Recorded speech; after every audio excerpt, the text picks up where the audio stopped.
The last time Bradley Cooper directed a film, I was crying uncontrollably, and I knew how that movie was going to end.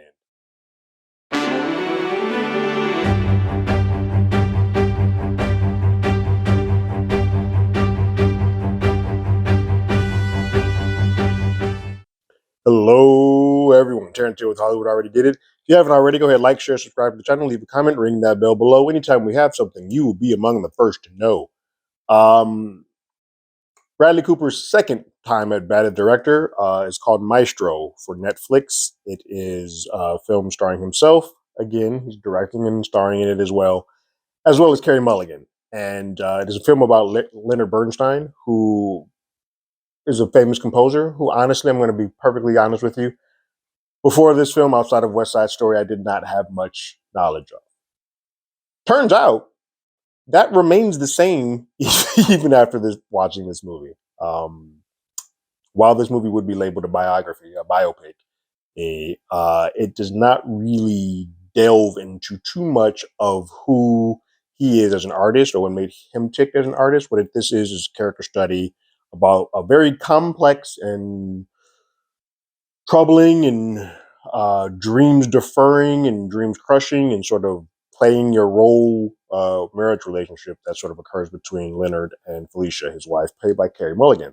Played brilliantly by Carey Mulligan. And I will say this to the highest of rafters possible. I'm sure you're going to see it as she starts racking up award after award after award after award. Carey Mulligan is a goddamn force.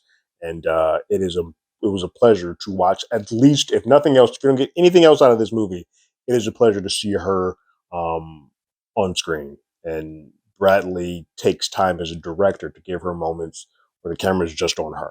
And while I have issues with what the thesis of this movie is doing, I will say that the character pieces and giving the moments and directing wise, Bradley is still knocking us out of this park. I think my issue with this film is a little bit with that happened with Blonde. While that was a much angrier film, and I don't want to harp on that too much.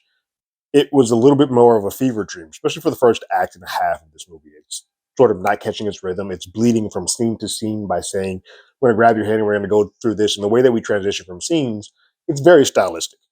And it takes a minute it's jarring. It takes a minute to get used to. It takes a minute to get used to whatever rhythm it is that we're sort of learning from this. It's not until this movie slows down and then starts really focusing on the relationship and more so on the troubles of the relationship is when it sort of starts getting into the meat and potatoes of the movie. And by that point, we're already about an hour and a half into the movie.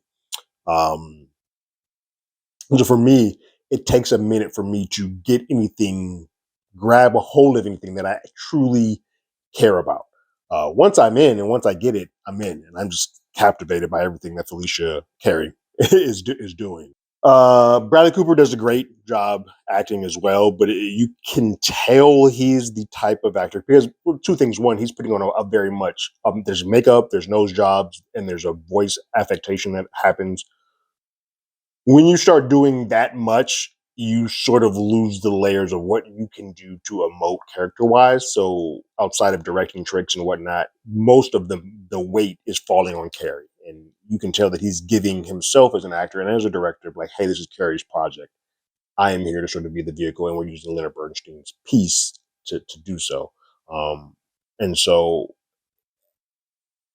he's fine as an actor. He's great as a director, but this is Carey's show. Outside of that, it's just those are the main two sort of pieces. You have Sarah Silverman and Maya Hawke. They're all adding pieces to this, but the mix of this stew is the two of them. And so you're watching what is essentially is a stage play for the most part, between two actors.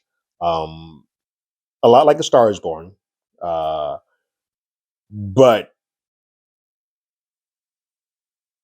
if you are going in and you don't know much about Leonard Bernstein, you're not going to get anything new out of this. If you went in and you felt you know everything about him, this might be a good character, a good side piece to have to sort of like, hey, I know all of the arts and all the music and all the composing, and I know all of that stuff. Give me a little bit of a backdoor window into the relationship. That might be what this film does for you. I will say that there is one scene that I think everybody is sort of seeing. It's probably the scene that they're going to send for Bradley Cooper to go get nominated for, where he's conducting. in a big cathedral. It's beautifully shot, and it's 1-to-1 pretty much for what actually happens in real life. It is an amazing shot. I think sometimes taking that shot out of context and just using it as a clip may seem like he's putting more of a caricature, almost like an SNL skit, or like it's overdone. But if you kind of go with that character from piece to piece to piece, and then end up with that scene, which happens right before the final act of the movie occurs, um, it'll be you'll appreciate it a lot more. So on my scale of play it again, Sam, I didn't mind that. Once is enough, or give me a time stone so I never have to think about this film again. This would fall into the once is enough. I will never go back to watch this film again. Whereas A Star is Born, because of my glutton for punishment, I went back to watch that over and over and over again because I just love the performances and it made me feel something cathartically. I cried every single time at the exact same spot. Whereas for this, I would not venture to watch this film again. I would tell everybody that you should see it, especially if you like performances. You should go watch it because Carey Mulligan, it's a tour de force. Um, but outside of that, there's not a lot for me that I could recommend to one, the average moviegoer, but two, even the people who like these type of movies. It's